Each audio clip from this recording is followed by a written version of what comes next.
की। पोल करो, इसमें हमने अभी 2 वोट पोल की थी, तो वो ये दिखाएगा कि पोल्ड वोट 2। हाँ, क्योंकि इसका थोड़ा सा जो प्रोसेस है वो टाइम कंज्यूमिंग है। हर एक बीप के बाद ये 9 सेकंड का टाइम लेगा, हर एक फंक्शनिंग के बाद, हर एक डिजिट को इंडिकेट करने के बाद।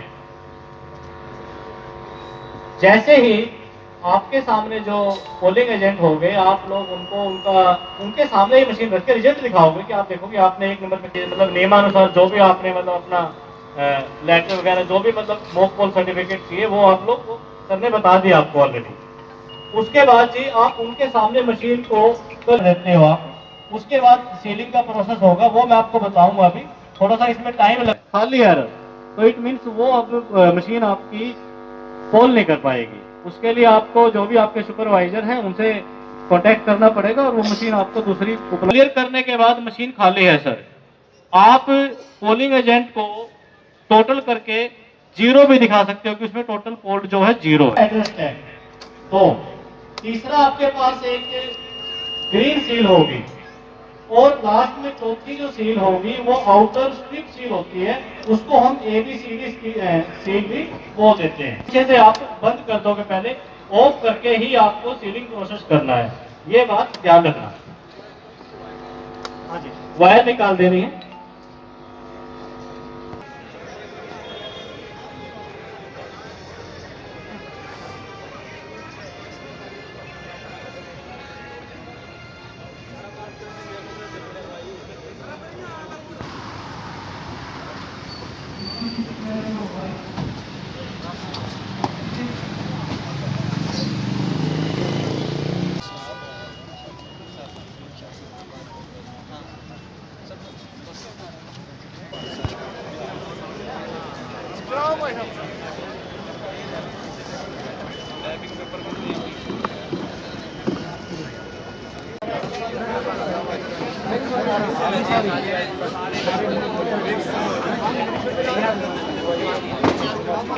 इसका नहीं भाई, किसी और मशीन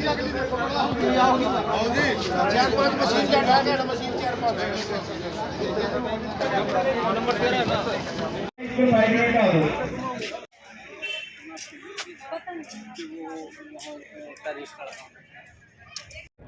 साथियों नमस्कार, मैं योगेश वर्मा और इस समय आप सीधी लाइव तस्वीरें आप देख सकते हैं। हम इस समय मौजूद है घरोंडा के राजकीय वरिष्ठ माध्यमिक विद्यालय में।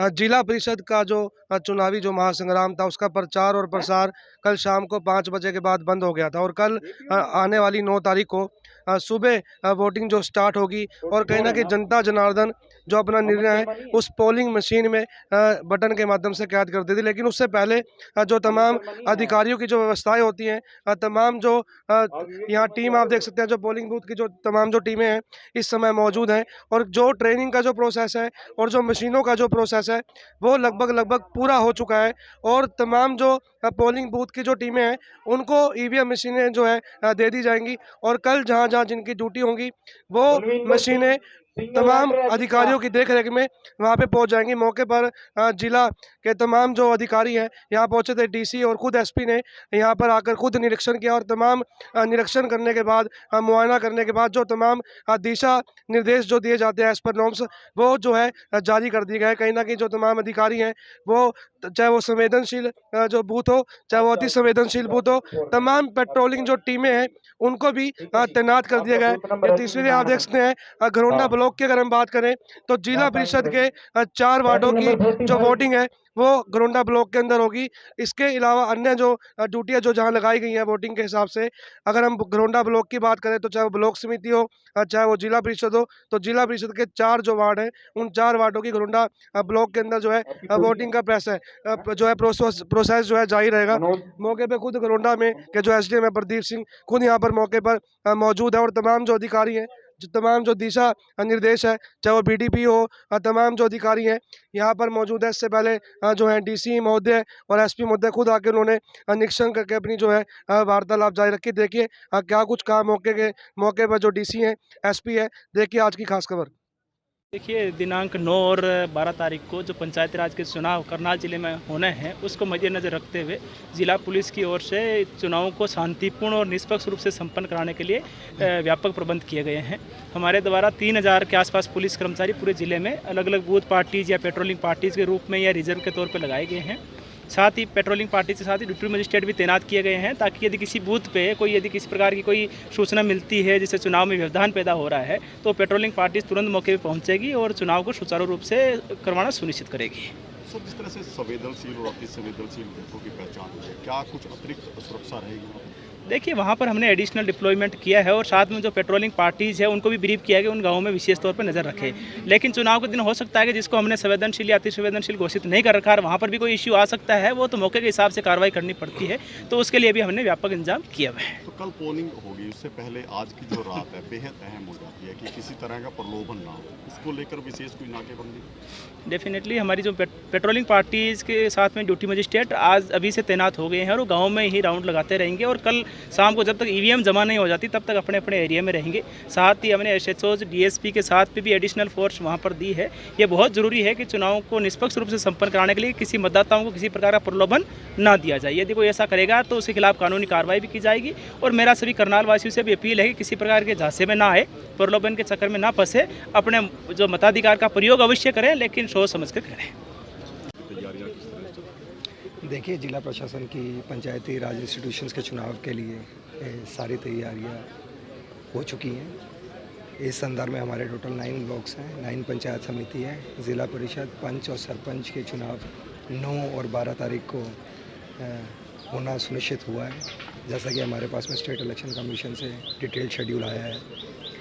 टोटल जो हमारे बूथ्स हैं इन पंचायती राज इंस्टीट्यूशंस के, वो 892 है और 7,55,000 से अधिक मतदाता हैं जो कि इस आगामी चुनाव में अपना मताधिकार का प्रयोग करेंगे। इसके अलावा जिला प्रशासन की तरफ से जो मुख्य तौर पे पुलिस की ड्यूटी लगाई जाती है या फिर हमारे सुपरवाइजरी ऑफिसर्स या ड्यूटी मजिस्ट्रेट्स की ड्यूटी लगाई गई है, उनकी डिटेल ट्रेनिंग भी करी गई है। कंसर्न जो हमारे रिटर्निंग ऑफिसर्स हैं पंचायत समिति के, उनके द्वारा जो हमारी जो पोलिंग पार्टीज़ है उनको भी डिटेल्ड इंस्ट्रक्शंस दी गई है कि कैसे उनको चुनाव कराना। और हम बड़े कॉन्फिडेंट हैं कि हम ये जो चुनाव है इसको फ्री एंड फेयर तरीके से करवाना सुनिश्चित करेंगे। संवेदन और अति संवेदनशील इस तरह के कोई बूथ है जिनकी पहचान की गई है? बिल्कुल है। टोटल हमारे, अगर मैं ज़िले की बात करूं तो टोटल ऐसे 381 ऐसे बूथ हैं जो कि आइडेंटिफाई हुए हैं, जहां पे हमको लगता है कि थोड़ा क्रिमिनल एक्टिविटीज़ पिछले वाले मतदान में रही थी या फिर ऐसा होने की आशंका है, तो हमारी जो चुनाव की प्रोसेस को बाधा डाल सकती है। तो कंसर्न आरओ द्वारा ऐसे जो गांव हैं, संवेदनशील गांव, उनका चयन करा गया है, जिनकी जो संख्या है वो 381 है। वहाँ पे एज़ कम्पेयर टू जो नॉर्मल बूथ है, वहाँ पे पुलिस की डिप्लॉयमेंट ज़्यादा रहेगी। और हमने ड्यूटी मजिस्ट्रेट्स और हमारी जो रिजर्व पुलिस बल है उनको भी यही बोला गया है कि इन पे हम जो हाइपर सेंसिटिव और सेंसिटिव बूथ्स पे इन पे हम काफ़ी पैनी नज़र बनाए रखेंगे। तो पोलिंग पार्टी क्या आज ही रवाना हो जाएंगे? बिल्कुल, आज रवाना होगी और फिर कल का कल पूरे दिन जो इलेक्शन की जो प्रोसेस है वो चलेगी। उसके बाद में ज़िला परिषद और पंचायत समिति के चुनाव होने के उपरांत में जो मशीन्स है, ईवीएम मशीन्स, वो स्ट्रॉन्ग रूम में कंसर्न जो आरओज़ हैं उनके द्वारा जो निर्धारित स्थान है वहाँ पे ये मशीन्स स्ट्रॉन्ग रूम में रहेंगी जब तक काउंटिंग डे तक। और इसके अलावा जो 12 तारीख को जो चुनाव है, वो उस चुनाव के जो नतीजे रहेंगे पंच और सरपंच के, वो मौके पे हमारे रिटर्निंग अधिकारी वहाँ पे ही घोषित करके आएंगे। सर, एक संशय बना हुआ है कि जिस तरह जो सरपंच और पंच पद के उम्मीदवार हैं, क्या वो अपना प्रचार अभियान जारी रख सकते हैं? क्या उस पर रोक लगा देंगे? नहीं, देखिए, मतलब इसमें मॉडल कोड ऑफ कंडक्ट में तो यही रहता है कि भाई हमारी तरफ से कि जो एंड ऑफ द पोल का जो टाइमिंग होता है, जो कि इसमें 6 बजे है 9 तारीख को, उस 48 घंटे